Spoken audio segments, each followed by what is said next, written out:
블레싱 서밋 주일인 오늘 저는 여러분들과 함께 지금 읽은 말씀에서 한 메시지를 좀 전하고 싶습니다. 제가 전하고자 하는 메시지의 핵심은 오늘 그 설교 제목에서 사실 그 핵심이 나와 있어요. 제목을 보고 우리 같이 한번 읽어볼까요? 하나님으로부터 온 의를 아십니까? 네, 하나님으로부터 온 의를 아십니까? 여러분 질문형으로 나와 있죠. 하나님으로부터 온 의를 알고 있습니까? 라고 질문을 던지고 싶은 것이에요.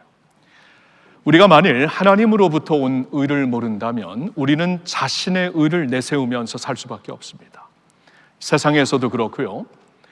그리고 언젠가 우리 인생이 다 끝나게 되면은 우리를 창조하신 창조자 하나님 앞에 이제 돌아가게 되죠.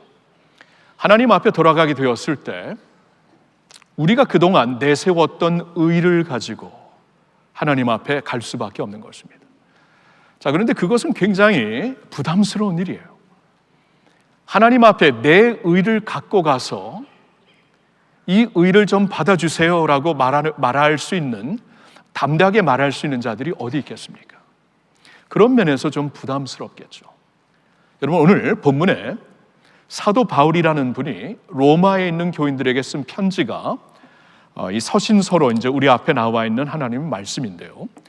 이 서신서 우리가 로마서 10장 2절부터 4절을 읽었는데 이 말씀에서 사도 바울은 자신의 민족 이스라엘 백성들에 대하여 이렇게 말을 하고 있습니다. 2절을 다시 보니까 내가 증언하노니 그들이 하나님께 열심히 있으나 이렇게 나와 있죠. 그러니까 사도 바울이 자신의 민족을 보니까 이스라엘 백성들을 보니까 굉장히 열심히 있는 거예요. 종교적인 열심이 있는 거예요. 여러분 오늘날 그 유대인들 보시면 굉장히 종교적인 열심이 있지 않습니까? 21세기가 되었는데 그들이 이제 그 입는 전통적인 옷 좀 한번 보세요. 그렇죠? 그리고 막 머리를 자르지 않고 남자들이 이렇게, 물론 그들은 이제 제사장들이지만 그렇게 수천 년 동안, 3,500년, 4,000년 동안 이런 모습을 지금 지니고 있어요. 굉장히 열심히 있는 분들입니다. 종교심이 강한 분들이에요.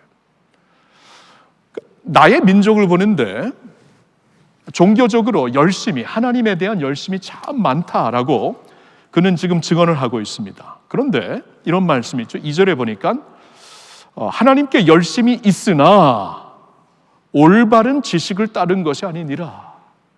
열심은 있는데 올바른 지식에 따르는 열심이 아니다라고 얘기를 하고 있는 거예요. 제가 한번 쉽게 설명을 해드릴게요. 우리가 공을 열심히 차고 뛰어다니고 축구를 할 때 공을 열심히 차고 아주 열정적으로 뛰어다니는데 만약에 바운더리 밖에서 뛰고 있다면, 그렇죠? 이 축구 바운더리 선 밖에서 뛰고 있다면 아무리 공을 갖고 열심히 뛰고 아무리 골인을 많이 할지라도 아무런 소용이 없는 것이죠.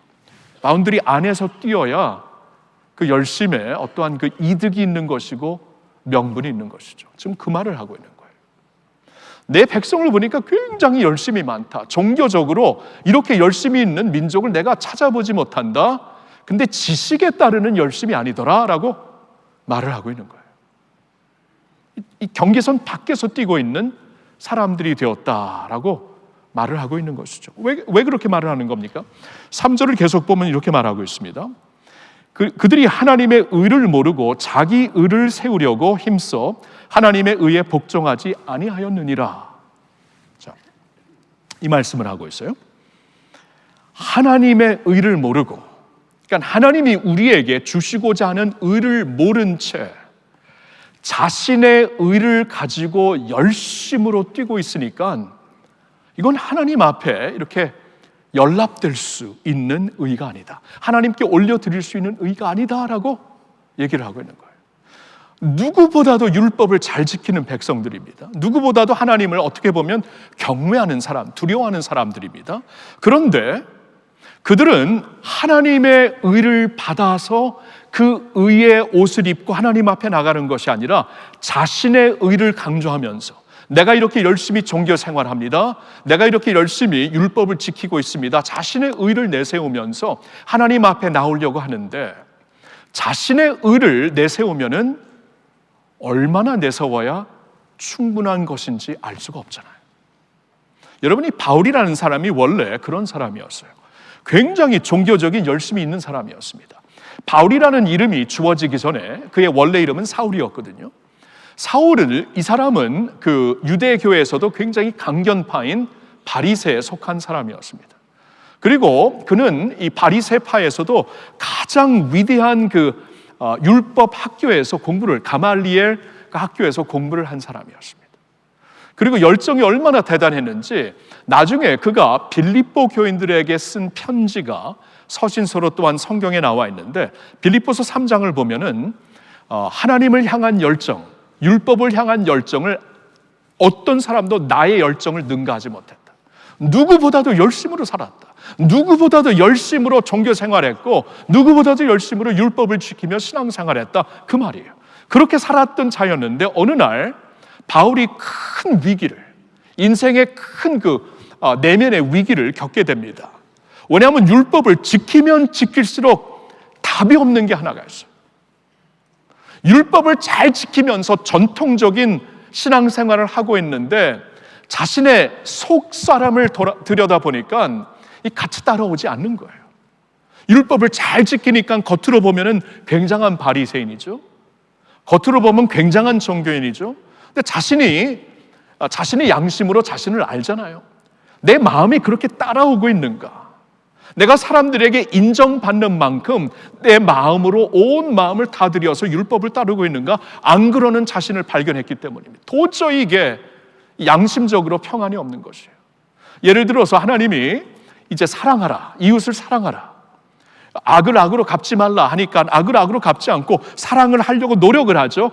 사랑이 보입니다. 근데 마음이 안 따라와요. 사랑을 하면서도 마음속으로는 미워하고 있어요.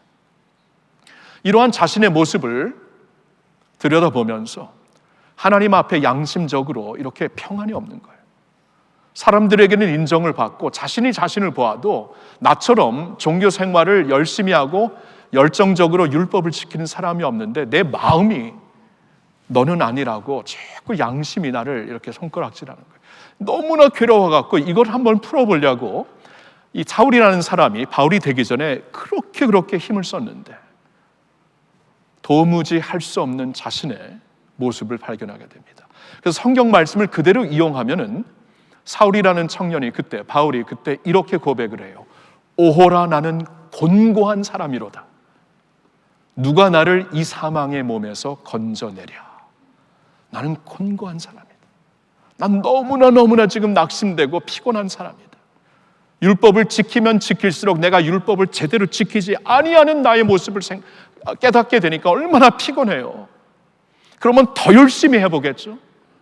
더 열정적으로 따라보겠죠. 근데 더 열정적으로 따르면 따를수록 마음이 같이 따라오지 않으니까 간격은 더 벌어지는 것입니다. 너무나 괴로운 것이에요. 너무나 괴로워가지고 누가 이 사망의 몸에서 나를 건져내랴 하고 외치는 그의 모습을 우리는 성경에서 볼 수가 있습니다. 자, 이 말씀을 하고 있는 거예요. 그렇죠? 나 자신을 보든가 나의 민족을 보면은 누구보다도 하나님에 대한 열심이 있는데 이 종교적인 어떠한 열정이 깊은데 우리는 자신의 종교적인 열심을 가지고 자신의 의를 쌓아나가려고 하니까 하나님 앞에 나갈 수가 없는 거예요. 하나님의 의가 아니라 자신의 의로 살려고 하는 자신을 보게 되면서 또 동료들을 보게 되면서 한탄하고 있는 것입니다. 그러면서 4절에 그러면 하나님이 우리에게 주시고자 하는 의가 무엇인가? 나의 의로 내가 하나님 앞에 설 수 없다면 하나님이 나에게 주시고자 하는, 우리에게 주시고자 하는 하나님께로부터 오는 의는 무엇인가? 4절에 설명을 하고 있습니다. 4절이 이제 키 구절이 되는데 이 4절을 잘 한번 보세요. 제가 조금 더 쉬운 성경 버전으로 보도록 하겠습니다. 뭐 개역 개정도 똑같은 내용이지만 조금 더 쉬운 것 같아요. 그 누앙스가. 우리 한번 같이 읽어볼까요? 그리스도께서는 모든 믿는 자에게 의가 있도록 율법의 마침이 되셨습니다. 자, 그리스도께서는, 자, 하나님이 주시고자 하는 의가 무엇인가? 예수 그리스도라는 거예요. 당신의 독생자 예수 그리스도. 왜요? 그리스도께서는 모든 믿는 자에게 의가 주어질 수 있도록, 율법의 마침이 되셨다. 이걸 깨달아라. 나의 의로 하나님 앞에 설 자 아무도 없잖아요. 나의 의를 강조하면 강조할수록 나의 의가 없다는 것이 아이러니하게 더욱더 보여지고 있는 이러한 딜레마 가운데서 하나님이 우리에게 주신 자신의 의가 있는데 예수 그리스도다. 왜 예수 그리스도가 하나님이 우리에게 주시는 의인가? 그는 율법을 마치신 분으로, 완성하신 분으로 유일한 분이시기 때문에 그에게 나오는 자들에게 하나님께서 주시고자 하는 의를 그리스도를 통해 우리에게 주신다. 그 말씀이에요. 자, 이 말씀이 키 말씀이 되고 있기 때문에 이 4절 말씀을 조금 더 자세히 보도록 하겠습니다. 이 4절의 말씀에 이 문장을, 전체 문장을 두 문장으로 나누어서 보겠는데, 첫 번째 문장은 다음과 같습니다. 예수님은 율법의 마침이 되셨다라는 말씀이죠. 예수님은 율법의 마침이 되셨다. 하나님의 모든 율법을 완성하신 분이다라고 성경이 말씀을 하고 있어요. 비교해 볼 때 우리는, 사람들은 누가 될지라도 하나님의 율법을 완성하는 사람이 없습니다. 할 수 있는 자들이 없어요. 자, 그런데 하나님께서 유일하게 역사 가운데 한 분을 허락하십니다. 죄가 없으신 한 분을 허락하십니다. 그가 바로 당신의 독생자 예수 그리스도예요. 여러분, 인간은 있잖아요. 죄 가운데 잉태되어서 죄 가운데 살다가 죄 가운데 죽습니다. 성경을 보니까. 그럴 수밖에 없는 게 우리 조상들 훌륭하신 분이죠. 저희 조상들 훌륭하고 제가 존경하고 부모님 다 존경하고 그러지만 부모님도 저와 마찬가지로, 여러분과 마찬가지로 죄가 없는 사람들이 없어요. 그래서 부모의 씨로 태어났다라는 것은 죄 가운데 잉태되어 죄 가운데 살다가, 태어나서 살다가 죄 가운데 죽는다, 그 말씀이에요. 그래서 예수 그리스도를 하나님이 이 세상에 보내주셨을 때는 인간의 씨로 잉태되는 분이 아니어야만 되었던 것이에요. 그래서 성경에 보면 이렇게 말씀하시죠. 성령으로 잉태되어 동정녀 마리아에게 나신 예수 그리스도다. 인간의 씨로, 남자의 씨로 잉태된 그러한 분이 아니라 하나님의 영으로, 성령으로 잉태되어 남자를 알지 못했던 동정녀 마리아에게 태어나사, 탄생하사 이 세상에 오신 예수 그리스도, 처음부터 시작이 죄 가운데 태어나신 분이 아닙니다. 그리고 하나님의 아들이시기 때문에 하나님이신 성자 예수 그리스도께서 육신의 몸을 입고 이 세상에 오셨기 때문에 죄가 없이 사시면서 하나님의 모든 율법을 완성하셨어요. 그 말씀을 하는 겁니다. 예수님이 하나님의 율법을 완성했기 때문에 예수님을 가리켜 성경에 이런 말씀이 나와 있습니다. 그에게는 흠과 점이 없는 하나님의 어린 양이다. 하나님의 어린 양으로서 흠과 점이 없도다라고 얘기를 하고 있어요. 아무런 흠과 점이 없는 예수 그리스도. 우리가 얼마 전까지 같이 보았던 우리 성도님들, 베드로전서 1장 13절에 있는 말씀입니다. 그리고 그를 가리켜 그는 참 빛이었다. 참 빛으로 이 세상에 오셨다. 참 빛. 어떤 어둠이 없는 참 빛. 요한복음 1장에서 말씀해 주시고 있습니다. 이러한 예수님을 우리에게 보내주시어서 그로 하여금 인간들이 할 수 없는, 동기까지, 우리의 생각까지 은밀한 중에서 우리가 다 율법을 지킬 수 없기 때문에 하나님 앞에서는 다들 죄인이고, 그리고 더러운 냄새가 나는 그런 옷과 같은데, 한 분 예수 그리스도가 이 세상에 죄로 잉태되지 않고 성령으로 잉태되어 오시어서 하나님의 율법을 온전히 지키는 하나님의 어린 양으로 사셨다라는 것이죠. 그래서 그분이 율법을 완성하셨기 때문에 그분의 의를 하나님이 보시고 누구든지 그 안에 있는 자들에게는 그가 갖고 있는 의를 우리에게도 주셨다. 이게 하나님이 우리에게 주신 의예요. 아무런 죄가 없이 이 세상에 오시어서 하나님의 어린 양으로 죄 있는 우리의 죄를 짊어지시고 십자가에 달려 죽으셨기 때문에, 십자가에 달려 죽으셨기, 그분만 십자가에 달려 죽으실 수 있습니다. 우리를 대표해서. 왜냐하면 우리는 다 죄인이잖아요. 죄인이 죄인을 대표해서 대가를 치를 수가 없습니다. 죄가 없으시고 모든 하나님의 율법을 완성하신 분이 우리의 대가를 대신 치르실 수가 있는데, 예수님이 우리의 죄를 짊어지시고 하나님의 어린 양으로 십자가에 달려 희생제물이 되셨다. 그래서 누구든지 그 안에 있으면은 그분의 의가 우리에게 적용이 되는 것이다, 이렇게 말씀을 하고 있어요. 예수님이 우리의 모든 죄를 짊어지시고 죄가 없으신 하나님의 어린 양이기 때문에 인류의 모든 죄를 짊어지실 수 있는 명분이 그에게만 있었죠. 대신 짊어지실 수 있는 그분이 십자가에 달려 죽으셨을 때 하나님이 죄에 대한 진노의 불을 그에게 쏟아부으셨습니다. 십자가에서 하나님이 진노의 불이 그에게 쏟아져서 십자가에 달려 죽으신 것이죠. 한 번 하나님의 진노의 불이 타고 지나갔기 때문에 누구든지 그분 안에 있는 자들, 그분 안으로 들어간 자들에게는 하나님의 진노가 임하는 것이 아니라 하나님의 영생이 임하게 되는 줄로 믿습니다. 그 말씀을 하시는 거예요. 고린도후서 5장 21절을 보면 이렇게 말씀이 나와 있습니다. 같이 읽어볼까요? 하나님이 죄를 알지도 못하신 이를 우리를 대신하여 죄로 삼으신 것은 우리로 하여금 그 안에서 하나님의 의가 되게 하려 하심이라. 자, 하나님이 죄를 알지도 못하신 그분 예수 그리스도를 우리를 대신하여 죄로 삼으셨다. 우리의 죄를 짊어지게 하셨다라는 것이죠. 하나님의 어린 양으로 그에게 옮겨서 그로 하여금 십자가에 달려 죽게 하심으로 우리로 하여금 그 안에서 예수 안에 있는 자들이 하나님의 의를 받아 살 수 있도록 길을 열어주셨다, 그 말씀입니다. 여러분 아시겠죠? 이게 하나님의 의예요. 하나님이 우리에게 주시고자 하는 의는 당신의 아들 예수 그리스도입니다. 예수 그리스도를 내가 이렇게 믿음으로 인하여, 그분을 믿는다는 것은 그분을 이렇게 의지하고 인정한다라는 거예요.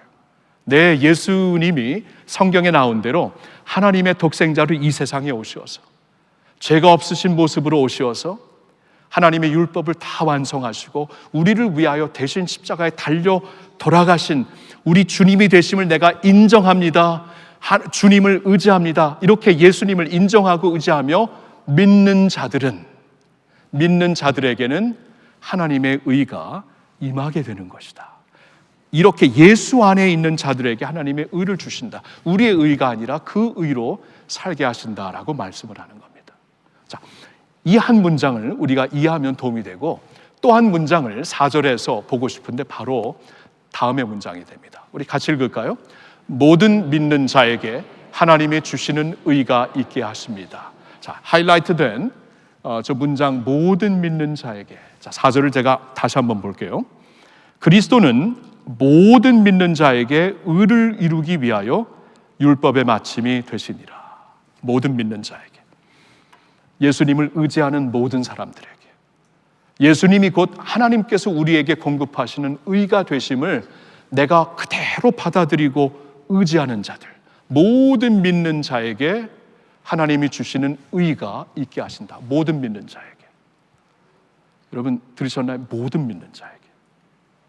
우리에게 어떤 사연이 있든, 우리에게 어떤 과거가 있든, 우리에게 어떤 수치가 있든 모든 믿는 자에게 하나님의 의가 있게 하려는 것이다. 우리가 금요일 저녁에도 같이 보았지만 요한복음 3장 16절에 이런 말씀이 있습니다. 같이 읽을까요? 하나님이 세상을 이처럼 사랑하사 독생자를 주셨으니 이는 그를 믿는 자마다 멸망하지 않고 영생을 얻게 하려 하심이라. 예. 하나님이 세상을 이처럼 사랑하셔서, 그 세상에는 여러분이 있고 제가 있습니다. 우리를 이처럼 사랑하셔서 당신의 독생자를 주셨다. 자신의 의로 독생자를 주셨다. 이게 하나님의 의다. 하나님의 선물이다. 그러니 그를 믿는 자마다, 영어로 보니까 whoever 이렇게 나와요. whoever, 그를 믿는 자마다, 사연이 어떻든 과거가 어떻든 수치가 어떠하든 그를 믿는 자마다 멸망하지 않고 영생을 얻게 하려는 것이다. 하나님 앞에서 의로운 자로 살게 하시려는 것이다. 말씀을 하시는 거예요. 하물며 우리 하나님께서 내가 세상을 이처럼 사랑해서 내 독생자를 주었으니 누구든지 그를 믿는 자마다 멸망하지 않고 영생을 얻을 것이다 라고 선포를 하셨는데 하나님의 약속이 그대로 이루어지지 않겠습니까? 그렇죠? 그대로 이루어지죠. 하나님이 선포하신 거예요. 누구든지 그를 믿는 자마다. 한 구절을 더 봅니다. 요한복음 1장 12절인데 같이 읽어볼까요? 영접하는 자, 곧 그 이름을 믿는 자들에게는 하나님의 자녀가 되는 권세를 주셨으니. 영접하는 자, 예수를 인격적으로 영접하는 자. 그러니까 예수님을 머리로 믿는 게 아니라 가슴으로 믿는 거예요. 나의 주님으로 영접하는 거예요. 예수님을 나의 구주로 영접하는 자, 곧 그 이름을 믿는 자들에게는, 이름을 믿는다는 것은, 이름은 그 사람의 모든 면을 상징하는 것이죠. 그러니까 예수님에 대한 모든 면을 내가 믿습니다. 그대로 인정하고 그대로 의지합니다. 그 이름을 믿는 자들에게는 하나님의 뭘 주셨다고요? 자녀가 되는 뭐요? 권세를 주셨습니다. 하나님의 자녀가 되는 권세를 주셨다. 권세를 주셨어요. 파워를 주셨어요. 여러분, 저에게 세 자녀가 있습니다. 세 자녀가 있는데, 우리 자녀죠. 우리 엄마 아빠의 피를 받아갖고 세 자녀가 태어나서 지금 뭐 30년 이상 살고 있습니다. 그리고 그 법적으로도 이미 증명된 사실이에요. 우리 자식들이라고. 이미 법적으로도 증명이 되어서 자식의 권세를 받았어요. 근데 누가 사람들이 그냥 갑자기 나타나서 너 저분이 너희 부모 아니야? 너는 저 사람들의 자녀 아니야? 하고 아니라고 말할 수가 있겠어요? 권세가 있는데, 자녀의 권세가 주어졌는데. 여러분, 그런 말씀입니다.